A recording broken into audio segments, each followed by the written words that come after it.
I strongly believe AI is not going to replace people, but AI people will replace people. What I mean by that, AI enabled people will replace people. And coming back to my previous point, everything you do is going to be done differently because of AI. So it's not that people become redundant. I know some people say that there'll be no jobs at all, there'll be no role for people. I don't believe that. I believe AI, like any other technology, becomes another tool to make people super smart, super fast. Immigrants across the globe, welcome to the Immigrant Pod. Today's guest is a true Silicon Valley builder. He went from growing up in India to becoming one of the most respected leaders in global enterprise technology. He has founded multiple venture-backed startups, scaled companies from early stage to global category leaders, and led billion-dollar growth inside one of the world's largest tech corporations. As CEO of Tricentis, he helped turn an early stage startup into a global leader in continuous testing. Before that, at HPE, he helped grow the software business from $600 million to 3.5 billion in revenue. That number just blows away my capacity when I think about it, Sandeep. And as an entrepreneur, he's built and exited multiple security companies. Today, he is the CEO of Checkmarx, shaping the future of application security in an AI-driven world. But at his core, he is an immigrant who understands systems, technology, leadership, and invisible rules. An immigrant has to learn to win. Sandeep Johri, welcome to the Immigrant Pod. This one question has been arcing at me because I've wanted to ask it to you so many times. And thank you so much for making the time to join us on the show today. In the AI world that we are in, if you were building a startup right now from your garage or from your friend's couch, you had nothing but ChatGPT and a laptop. Knowing what you know now, what would you build first? Thank you for having me on the podcast. AI is it's the biggest technological change I've seen, and I've seen a few changes in my career, like radical inflection points in technology. With all the way going back to when I was in school, where PCs were coming into fruition and into mass market, to the internet in the 90s, and now then cloud became a big thing, and now AI. So this is the biggest transformation I have seen, and the reason I'm saying that is when you have such large inflections in technology, everything gets redefined. So if I was, as you put it, sitting on a couch trying to figure out what to do, you could literally take any existing business or any existing processes and think about how you can do them differently with AI. And it literally is going to change every single software piece, every single application. It's going to change every single business process on the way it is managed. It's going to create opportunities for new types of businesses. And I don't have the one thing I would do, but I would say that literally almost anything that exists today is going to be redefined. That's one set of opportunities. Like, can you take something that's run a certain way today, and can you radically change how you would run it in an AI first world? And then you have to think about brand new opportunities. eBay did not exist in the pre-internet world. You couldn't think about something like an eBay. You couldn't think about something like Amazon. You couldn't think about something like a social network, whether it's any of the meta things. So with every technology inflection, a whole brand new categories get created. So there's opportunity both in redefining what is going on today, and in getting creative people will come up with new things that we don't even know right now. And if I had one thing I would do, then I would go and do it. If I thought there was one thing I know that's going to be absolutely great, I will go do it. I'm already doing a bunch of things with the company. I like how you throw that back at me, right?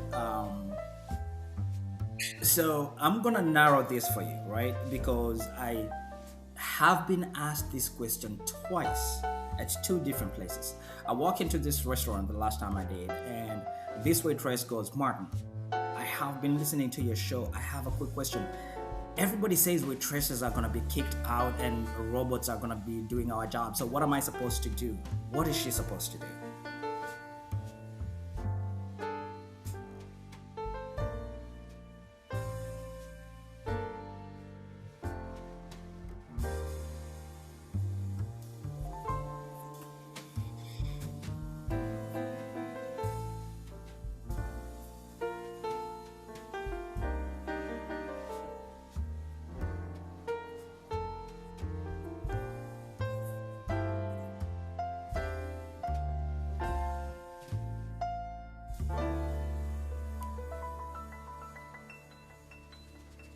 Mhm.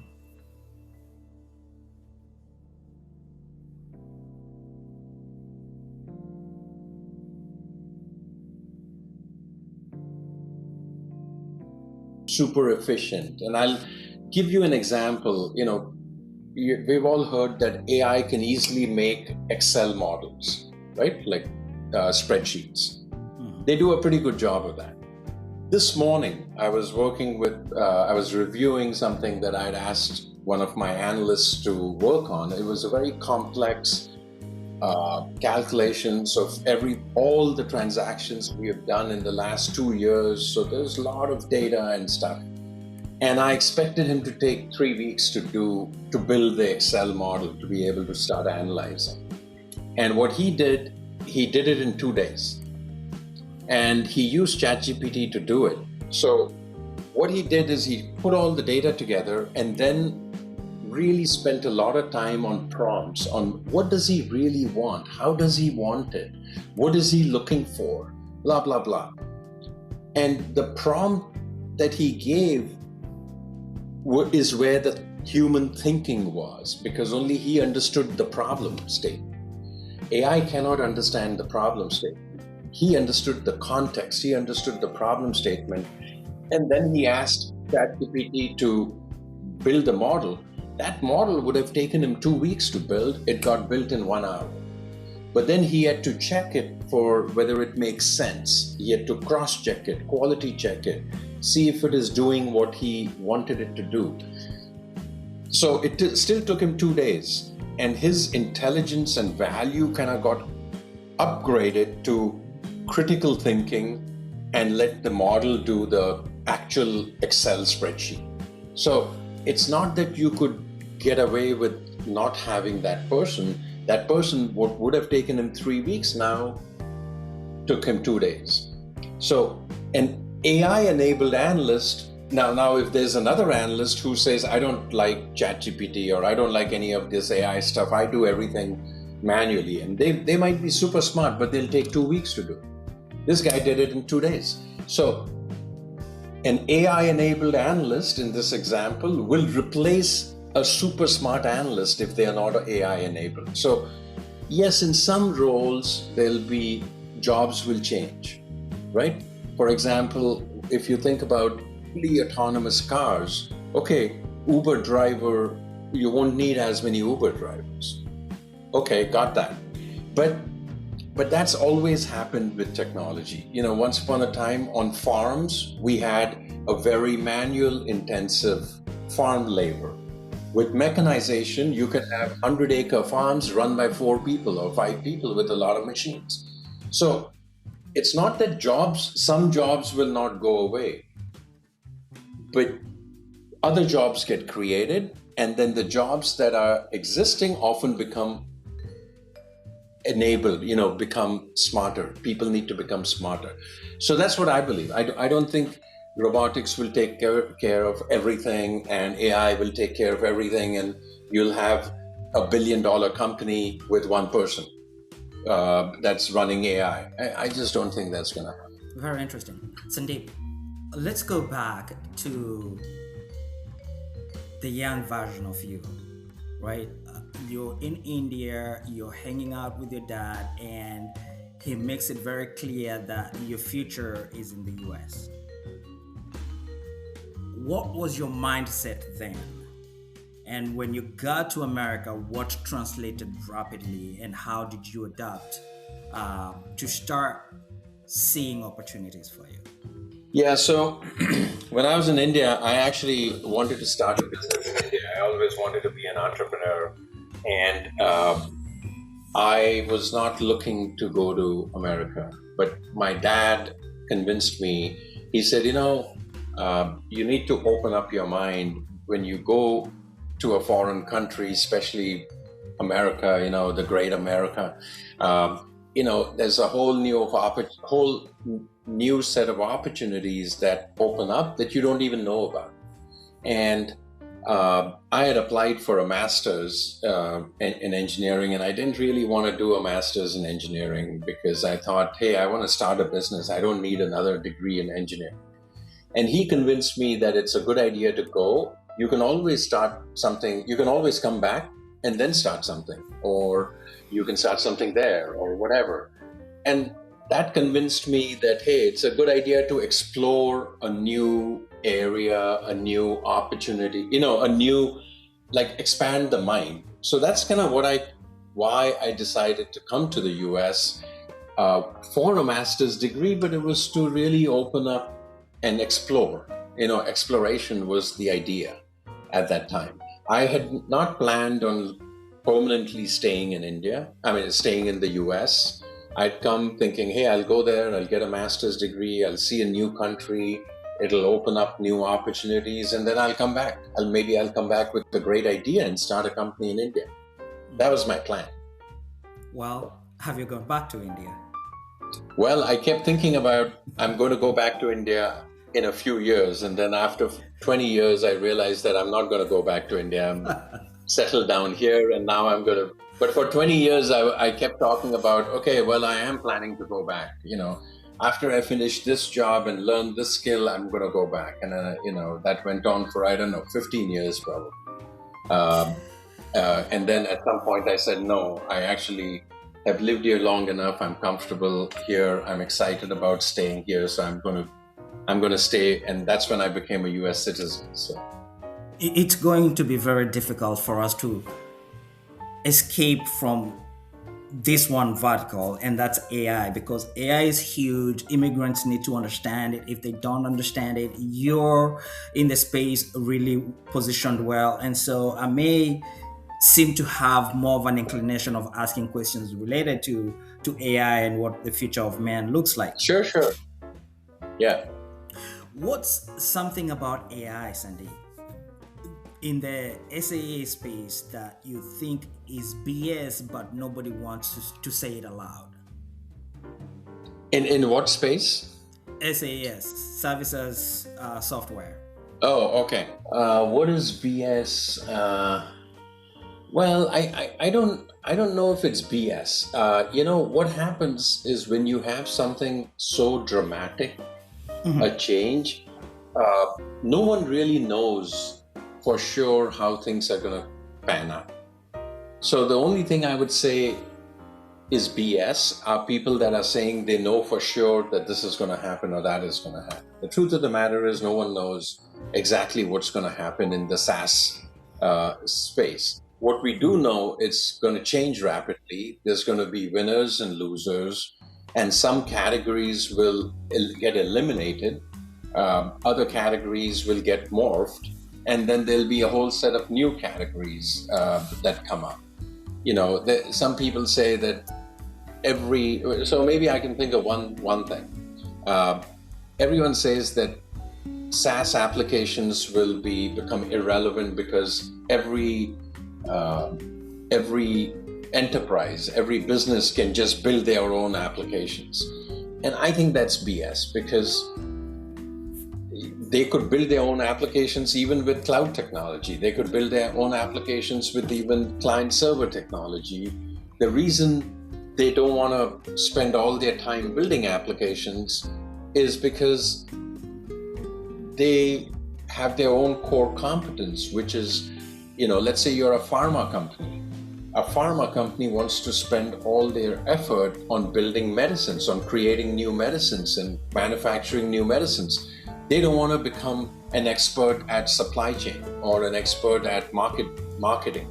They would rather buy that capability from someone else. So, people say all SaaS applications are going to vanish and every company will build their own. I don't think so. I don't think that's true.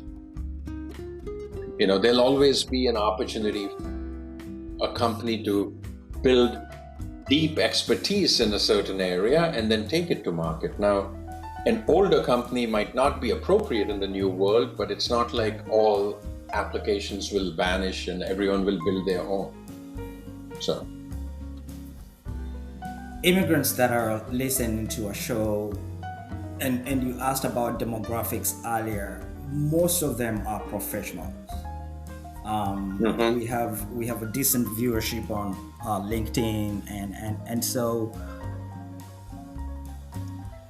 when you listen to people who are in the front like you are, they're talking about the ability to be able to pivot, the ability to be able to read the environment and adopt to the changing environment, especially as AI is becoming commonplace in the marketplace. What is that adoption like for professionals who either are looking to switch careers, they're looking to become entrepreneurs, and they're terrified of getting into enterprise because there's so much change and they're not sure if once they get into the enterprise they'll be in business for a decent amount of time? I guess what I'm asking is, from your perspective, how do we measure risk and what do we do with it if we're looking to create change, not just for ourselves, but change for society? As an immigrant, I think it's not easy. You're coming into a new environment. You look different, you talk different, your context is different. So there's a lot of things that you're kind of fighting against, if you may. Not necessarily because the host country is anti-immigrant. I'm just saying, as an immigrant, you're a foreign person in a new environment. And therefore, I think you have to think about what can make you indispensable, right? Or make you more attractive. And for me, I think the best way to become more attractive is to build up skill sets that are not as easy to find. And most of and education is one of the best ways of doing that, is to build up skills that can be marketed very, very distinctly. People often ask, why are Indians so successful in the US? Is it like what happened? Why is it that they are so successful? Well, if you go back and look at the Indians that came to the US, most of them came for advanced degrees. And when they come for advanced degrees, then by definition, you are picking up a skill set that is advanced. And therefore, and advanced skill sets are always in short supply.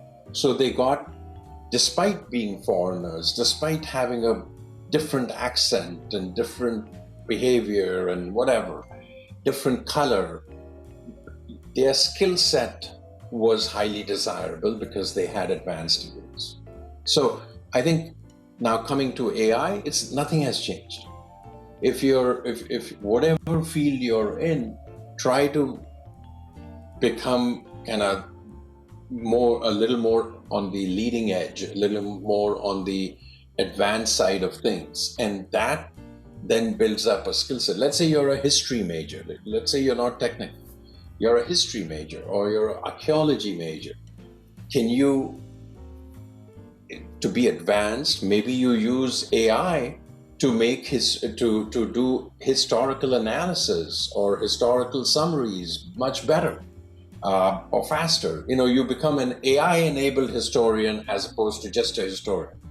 So in everything, in any profession, if you build up the higher end skills, especially as an immigrant, it becomes much more valuable. And then that can lead to, if you're at the leading edge, you can then lead to entrepreneurship as well. So you've answered my question, but I think I want to delve deeper into that by rephrasing the question in a different context. Mm-hmm. If I have an idea that I want to bring into the marketplace, and especially in the USA, and the US still is the hardest market to break into, especially in B2B, even if your tech is better. Does politics have anything to do with it? Does culture have anything to do with it? Or is it connections that really matter? And based on your experience, is it how you deliver value in the marketplace that really, really counts? Yeah. So, that is not, it's not very different for immigrants or non-immigrants. The US is a great market. Why? Because it's a huge market. So it's a huge market, which makes it very attractive. For anything you can think of, the US is the largest market in the world. Anything from safety pins to the highest end technology. So the good news is that it's a large market. And because it's a large market, you can try out different things. And there's you don't get constrained by TAM, addressable market, total addressable market. On the other side, it is a highly competitive market because it is the most attractive market, right? And I don't think connections and politics really come that much into play, because at the end of the day, any consumer, whether it's an individual or an enterprise, any buyer is a rational buyer. They're not going to buy just because you're an immigrant. They're not going to buy from you just because you're a Native American, American, US-born American. That's not why people buy. People buy when there's value. So I would say you have to really focus on making sure that what you are offering is unique and is differentiated, and there's something interesting about it for some group of people. It doesn't have to be for everybody. Remember, people forget, Google started out, today it does everything, but it started out with just search, only search. But the search was significantly better than anything else out there. Once they became successful in search, you can go into other things. So the idea is to focus on something narrowly such that you can be unique. If you're unique, then the US is a very dynamic market. They're always looking for new ideas and people are willing to adopt and stuff. So to your question about politics and things like that, I would focus on what you're offering if that is unique. And two, it's always good to learn before jumping into something, to learn the business. And learning the business, sometimes people are like too anxious to become entrepreneurs. And there's always going to be something to learn as an entrepreneur. But if you're in the software business, it's a good thing for you to work in a software company, see how selling happens, see how marketing happens, understand some of that, and then take the leap. Now, if you have an idea that you think is so great that you don't need to wait and it's taking off, then you don't need to go learn. If you come into an idea like Facebook and you're like, hey, this thing is like really hot and everybody wants it. Then Mark Zuckerberg he has never had another job. But the idea was so powerful that he learned on the job, if you will. So you can always learn on the job, but if you were to think about it, then getting your hands wet, learning the business is not a bad idea.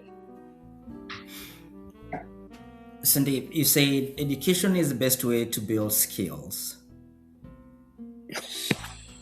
If you combine that with your idea, and let's say your idea is something that you believe is going to add value to your target into the marketplace.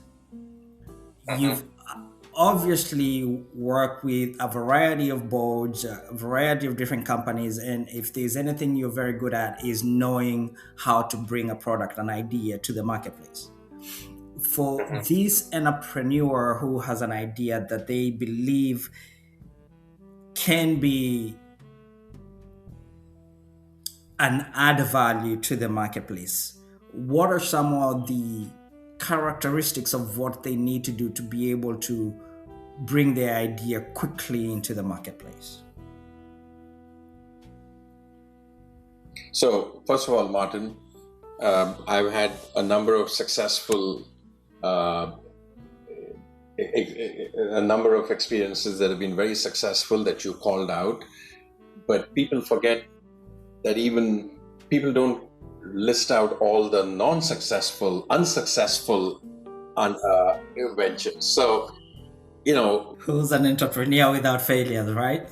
Yeah, very few people have 100% hit rate on everything they touch succeeds. Maybe Elon Musk is in that category, but those are, or Steve, but even Steve Jobs, if you think about it, even Steve Jobs didn't get it right? He got it phenomenally right with PC, with the Macs originally.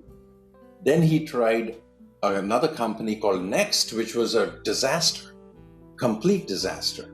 Yeah. Then he came back to Apple and invented the music iPod player and the phone and this. So even someone as great as Steve Jobs had a failure. So that's one point. First of all, no one has perfect success. Secondly, the best way to, no matter how much you think about it, no matter how smart you are, no matter how well you have analyzed it, nothing really gives you the answer till you put it out there, right? So ultimately, putting it out there, Steve Jobs used the same brain power for Next, but it didn't work. He didn't get it right.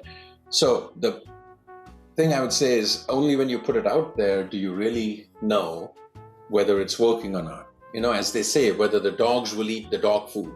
You think you created a great dog food, but if the dogs don't like it, it's not a great dog food, no matter what you put into it.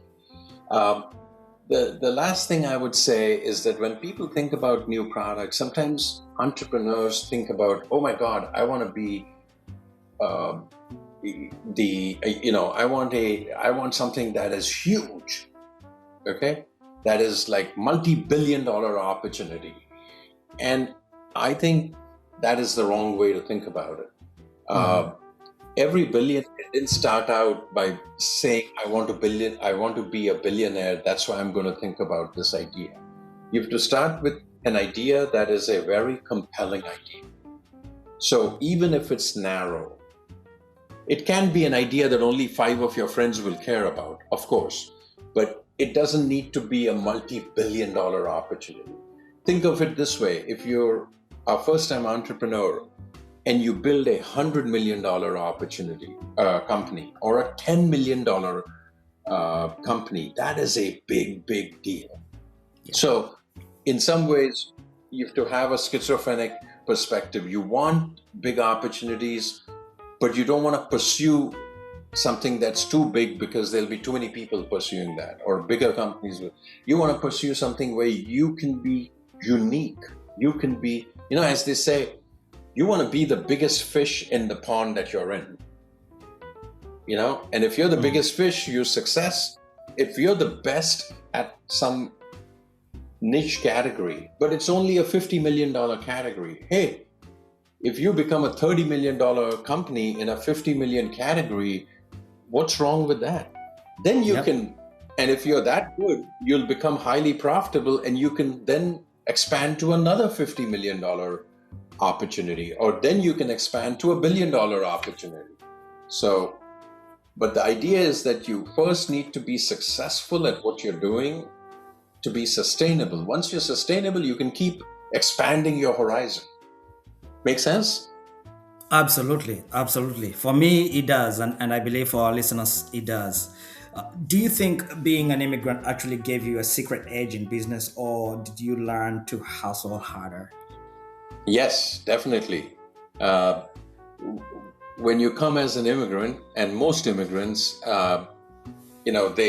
they come from the bottom. Even if you come from, when you come into a new country, you don't have everything available to you, and therefore you learn to live in adversity.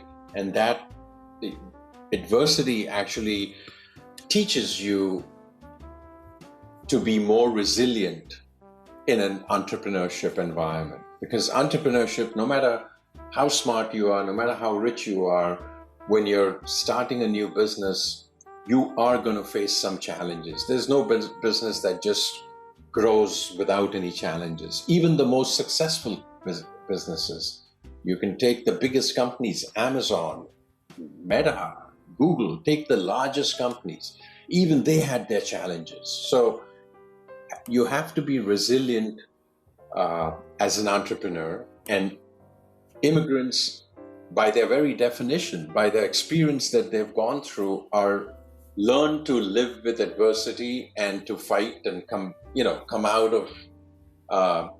from the bottom up. And that's a good trait to have as an entrepreneur. You also have less to lose. If you're very secure, then the more you have to lose, the more difficult the discussion, right? If you don't have much, you don't have that much to lose. So the reward is what you focus on. You don't worry much about the risk because, you don't have much to lose. Let's go back to your earlier point. No one has 100% success rate in life. That speaks to my heart because it speaks to something that is really, really important and close to me, and that's failure, right? I come from a society where if you go out and fail, people encourage you to not pursue that again. They encourage you to start something afresh without the evidence of why you failed or the knowledge of what you're really trying to do. Mm-hmm. Obviously, you've had successes, and I want to say more failures. At least in my experience, I've had more failures than successes.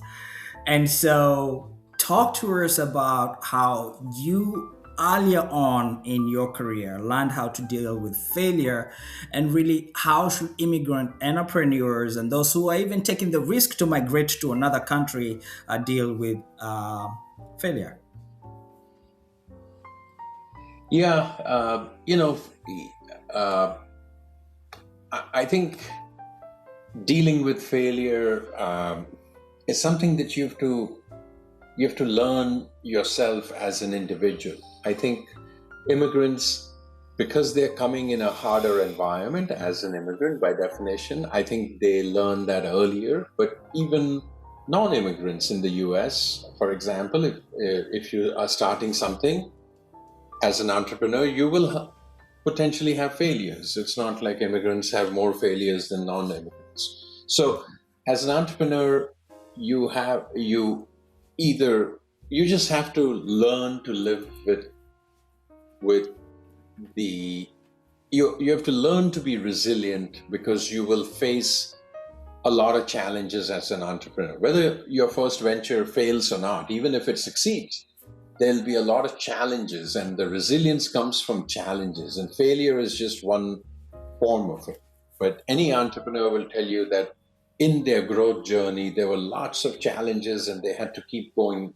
So the important part is resilience, and the perseverance, right? The being persistent, being having the perseverance that I will keep doing it and get over hurdles. And then you get over hurdles. Sometimes businesses fail and most entrepreneurs start again. You talked about culture. Even in India, when I started my company and I told my parents I'm doing that, their first question was, "Oh my God, what will happen if it fails? What if you won't get another job?" They were very concerned. So I think that's one thing which is very unique about the US, which is people don't look as fail. As, let's say you start a company and you fail, they don't look at it as, okay, this guy is a complete idiot, never fund it again. People are much more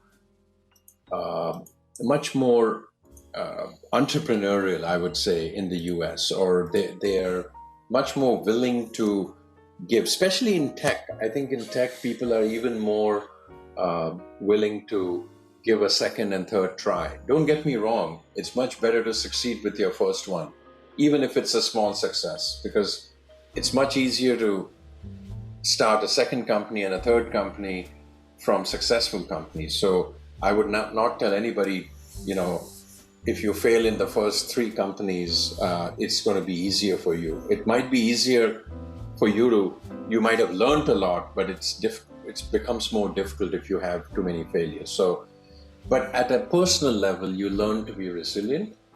But the US is very forgiving in that sense. Let's say you start something and it doesn't work out and you go back to your job.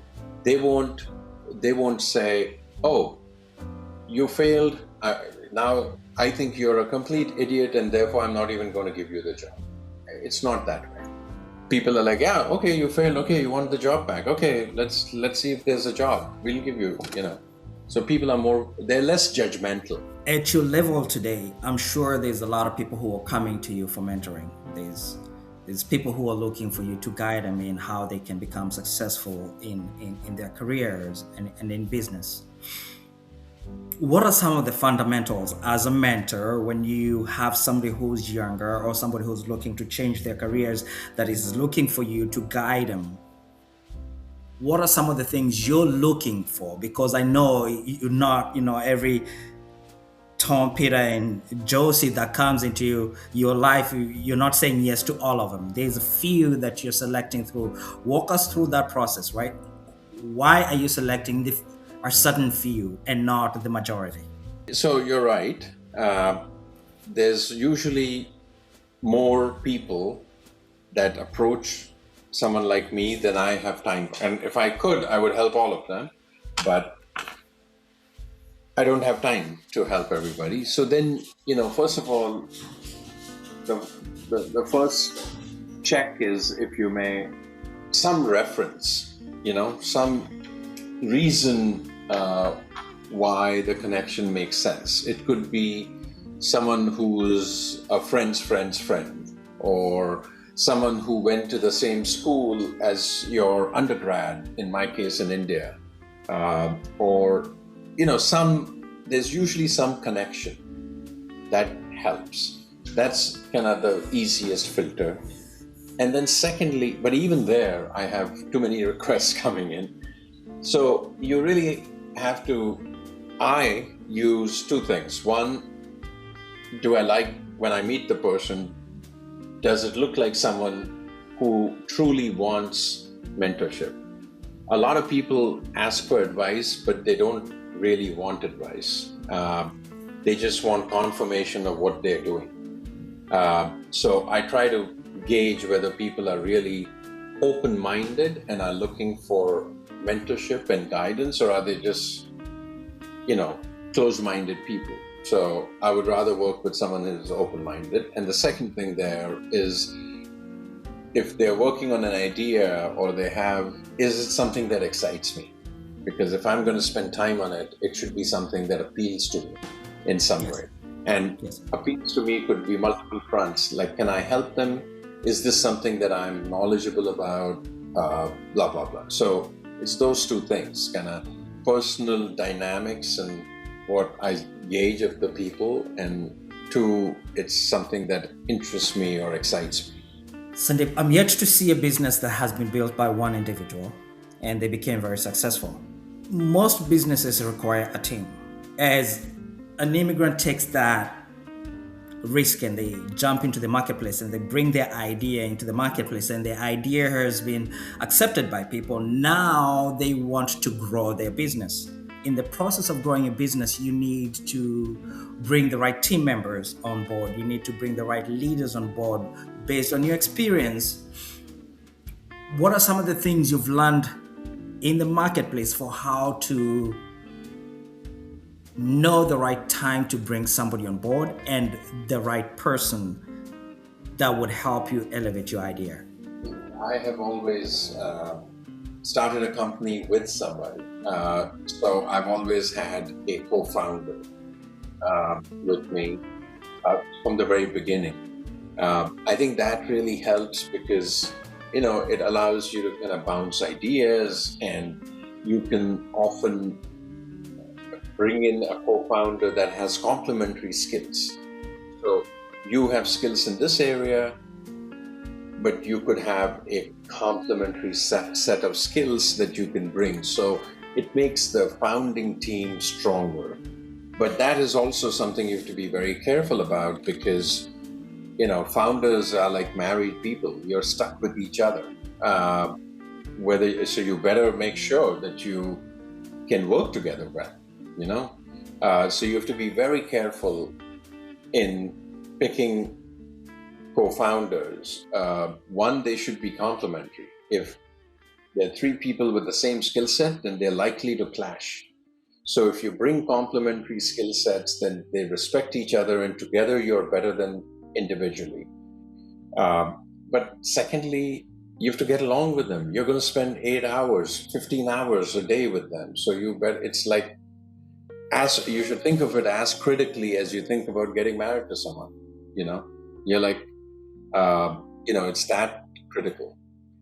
So that's on the founder side. And then as you scale, yes, you have to continue to build the team. You have to continue to add people. I think there it's like any other recruiting. You look for people with the right attitude, most important, with the right skills to complement what you're looking for. But attitude and skills is the most important things there. I'm so glad you spoke about partnerships and the co-founder.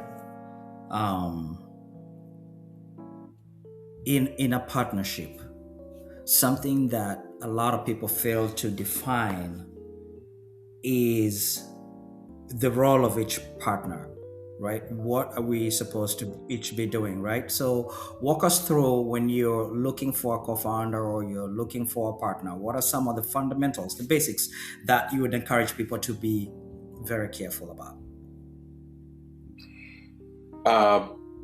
One, the personal fit, most important. Okay, is there a good personal fit, interdynamic fit? Two, as you called out, the role.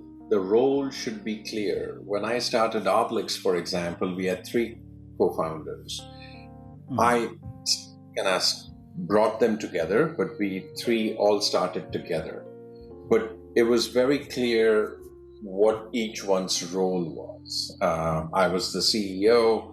Another partner, another co-founder, he was going to lead engineering, and the third founder was a superb engineer, so he was going to work, even though they were co-founders, he was going to report into that person, and the roles were clear. Now, in reality, the 3 of us worked on all decisions together, but the roles were clear. So role is important. The third thing I would say is sometimes people don't define roles. They don't even have titles. They don't even have roles defined, so everyone's doing everything. which might be required, but you still have to define the roles. The last thing, the next thing I would say is people don't agree on the ownership, and I think that is again something that should be made very clear up front. What is the relative ownership? If you, let's say there are three people, is it 1/3, 1/3, 1/3? Is it 50, 25, 25? Whatever it is, it depends on what value each one is bringing, and whatever it is, it doesn't matter what the rationale. It could be 80. I've seen companies where one founder has 80% and the next two people who are like founders, started from day one, have 10% each. Whatever it is, it should be transparent and clear, because if you delay that decision later, in your mind you think it should be 80-10-10, and in their mind it should be 1/3, 1/3, 1/3. You can have a great idea and you'll have a complete disagreement. How do you come to an agreement on that? So that is something that should be discussed openly, transparently, and negotiated up front. It's like a business relationship. You should not get into a business relationship. This is where it's different from a marriage. In a marriage, you can't negotiate all those things up front. But in a business relationship, you can and you should. Yeah. So looking at tomorrow, 10 years from now, I want to think things are going to be very different. But what's the one thing about business or leadership that you feel that will feel totally alien to us today? What will be alien to us today? Oh my God. I don't know. I don't know what will be different 10 years from now. I know leadership core capabilities of leadership will not change. It never changes, no matter what the technology. The leaders from Mahatma Gandhi, their leadership skill, that leadership kind of qualities don't change. Mission, commitment, people, blah, blah, blah, doesn't change. So I don't know what will change dramatically, but some core elements of management and core elements of leadership and how to lead people, how to work with people, all those things won't change. So I don't know if I'm answering your question, Martin. I don't know what will change. I'm not that smart. I can't tell the future that well. I think you did answer the question, because we sit in today's world and we anticipate change in a lot of ways, right? But there's certain things that are core to life that don't change. I mean, the fundamentals of leadership, the structure of how to run a successful business, on and on. These things do not change, right? Technology may come in to help those things to become better, but really they don't change. Assuming you're sitting in a room with 20-year-old you, with the knowledge you have today, what are some of the things you'd want your close friends, your allies, to know so that they can approach life in a more productive way? Knowing what makes you happy. Understanding your own personality, your own preferences. And if you really understand your own personality, and funnily enough, your friends understand your personality better than you do yourself. Okay?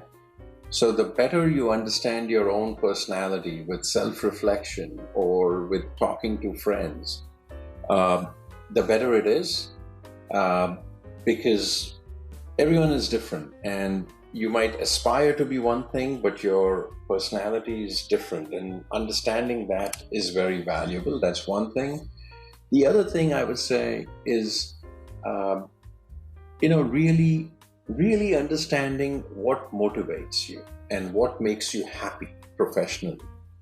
I'm not talking about personal stuff. There's a whole bunch of things that you can have your own values and what you decide to do on the personal side. I'm talking more on the professional side, is understanding what makes you happy, what kind of role, what kind of activity, what kind of business gives you, like, you want to wake up and go to work and be excited about it. And discovering that is really important, because the quicker you discover that, the quicker you'll be happier in whatever you're doing, and the quicker and the better you will do. So sometimes people don't do well because they're in the wrong fit. They've become a manager and they didn't really want to be a manager. They wanted to be a coder, or they wanted to be like they love going deep into complex problems and be a coder, but now they've become a manager because everyone told them they should be a manager. Or they really don't like software, they like something else, and now they're stuck in software. Whatever your profession, whatever the kind of job you love to do, discovering that and then pursuing that is really important, because that makes you happier. If you're happy, you'll work hard and you'll do well. Sandeep, talking about happiness, if I may jump here, for you specifically, what is that one thing that drove you, that the young you woke up and you knew you wanted to do this? You said earlier, I wanted to go into business. Why? I don't know. When I was growing up, I grew up middle class, and all the cool people that I thought were cool people were businessmen. And that was one reason. And the other reason was, I'm like, I want to do something that I'm building something myself. I want to build. I want to say, this is mine. I built this. So I always had a bit of a builder mentality. So when you have a builder mentality, and I looked at some people like, friends and elders, and I'm like, they're doing the same thing for 25 years. That's boring. So for me, it was like the cool people with cool flexibility and stuff were the business people. Number two, I wanted to build and be able to say, I made this happen. At that time, I didn't know I was going to be in software. And the third thing I realized early is that new challenges excite me, which is not always a good thing. Because new challenges also mean you're learning new things. And actually, as they say, after 10,000 hours, you become really good at that. If you continue to do what you're good at, you're already good at it. But I like to mix it up. And that's just a personality thing. I get bored with doing the same thing over and over and over again. I like to take on a new problem. And new problem is often the harder path, but I get bored, and therefore I go look for a new problem to solve, So those were the things that made me always believe I wanted to be an entrepreneur. But that doesn't, my wife doesn't ever have any ambition of wanting to be an entrepreneur. I give her many ideas and she's like, I'm not interested. It's just not something that excites her. Very interesting. So with the builder mentality, and I want to bridge that to your comment before you finish. With the builder mentality, walk us through identifying a problem, identifying a solution, and when do you decide this thing needs to go to the market? So builders and entrepreneurs are continuously thinking about problems. Okay, if you ask an entrepreneur, they never get done with one idea. They always have ideas in their mind. They just, that's how they are wired. They keep thinking of new ideas, and often you convince yourself, oh, that was something I looked at, but that's a dumb idea. You convince yourself it's a bad idea. At some point, you you have to feel that you have to get that incredible excitement about your idea to want to do it, because otherwise I have 10 ideas at any given time, but none of them are strong enough for me to say, okay, I'm going to stop doing what I'm doing and I'm going to pursue that. So when you get that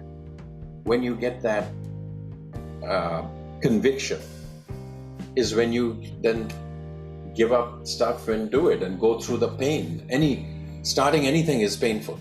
You're giving up something that you're doing, you're giving up what you're comfortable with and taking on this new problem. So you have to have strong conviction, and when you feel that conviction, that's when people do it. Sandeep, we're coming to the top of the hour, but let's talk about something really important, and I hope it is for both you and I: spirituality, morality, and a relationship or relationships. What's the one thing? What's the person, or who is the person that has touched you in your life in these three areas, or one of these three areas, that allowed yourself to be able to feel challenged and driven to create change? I'm not a very spiritual person. So I think my father probably, my parents probably the most on the morality side. They were my role models in how they worked, lived, helped people, things like that. So I think from a morality point of view, they are probably the most influential to me. Spiritual, my father was a very religious man, but that didn't come to me. So I'm not very religious. Spirituality interests me, and it's interesting me more as I get older. But when I was younger, I didn't care about spirituality. I'm like, have a good time. I'm chasing my dream. I'm chasing this, chasing that. That's what I was focused on, not deep thinking spiritual stuff. As I've gotten older, I think a little more about spirituality, and it interests me more. So I read and things like that. But I wouldn't say I'm a deeply spiritual person. And then in terms of relationships, family was always important, and I have a very supportive wife. Like I said, even though she's not an entrepreneur, she respected my desire and supported me when I was pursuing entrepreneurship. And we had hard times, because when I started my first company, I was taking a huge pay cut. Plus, we had just had a child. A second child was due, so it was not easy. And she was very supportive and understanding, and the like. So I think on relationships, family to me is really important. My children, being a role model for them, being inspirational for them, providing for them, trying to make them, guiding them, advising them, all that is important. And I also lucky to have really good friends. I've always had good friends. I can always talk to, not hundreds of friends, but a small number of really good friends. So that's wild, Sandeep. Yeah. That is wild. But you're also a very lucky man. So how do you actually unwind when your whole life has been about scaling and solving problems? I unwind. I love parties. That gives me energy. So hanging out, meeting up with friends, that's a big thing. I love to read books, especially about history and stuff. So I read books to unwind. I have other hobbies. I love to ski. I love to bike. I also, between jobs, when I was not so busy. I was also I like to build. So I was doing furniture like woodwork. So I cannot sit steady. Maybe that's why I'm not spiritual. I cannot sit steady and meditate. So I need action. So either hanging out with friends or like I've climbed some very high peaks as a mountaineering thing, or building. I built wood tables for a bunch of my friends and family. So I have no shortage of activity to unwind. Fantastic, Sandeep. We really appreciate your time today. Thank you so very much. Listeners, if you're just coming into the pod today, we are speaking with Sandeep Johri. Sandeep, as the CEO of Tricentis, he helped turn an early stage startup into a global leader in continuous testing. Before that, at HPE, he helped grow the software business from 600 to 3.5 billion in revenue. Sandeep, please tell our listeners where they can find you on social media, please. So social media, LinkedIn. I'm on LinkedIn, Sandeep Johri. I think there might be a few Sandeep Johris, but not that many. So you can connect with me there. On Twitter, I think my Twitter handle is Sandeep Johri, all lowercase, all single word. So you can find me there as well, and that should do it. Drop me a note, DM me on either of those platforms. So. Immigrants, if you're following this conversation at TikTok and Instagram at the Immigrant Nation, if you're on Facebook, the Immigrant Nation Podcast, LinkedIn and YouTube, the Immigrant Nation Podcast. Sandeep, what was it that you wanted to make sure that before we sign off, that immigrants got to know one about you, about life or business? About me, I would just say, when you look at people like of my age who've had, the resume only shows the successes, but remember that there's a lot of challenges along the way, and don't be dissuaded by that. If you stay at it, you will all succeed. Secondly, as an immigrant, it's not easy, but you should not let that slow you down. As an immigrant, you also have the advantage of, like I said, less to lose. You have a fresh perspective. You have more resilience. You have more drive to want to succeed. So there's a lot of things. Just because you're an immigrant, you should not think you cannot do something.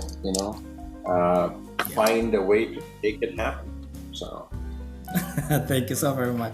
I'm really, really looking forward to us catching up here in the near future and just getting to see how things are working out. From the bottom of my heart and from immigrants across the globe, thank you, sir. Thank you. These were so valuable. And for those of you who want to take home something from this podcast, Sandeep said today, and I quote, "Education is the best way to build your skills."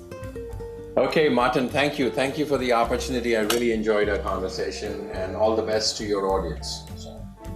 Thank you, Sandeep. We appreciate you. Hey, if there's any way we can support you, please let us know, and would be much obliged to do that. Okay, great. Wonderful. Let me know if I can help, and if you need other immigrant or non-immigrant speakers, you can connect with me on LinkedIn, and if I know them, I'm more than happy to make a recommendation or a reference. Thank you, sir. We appreciate you.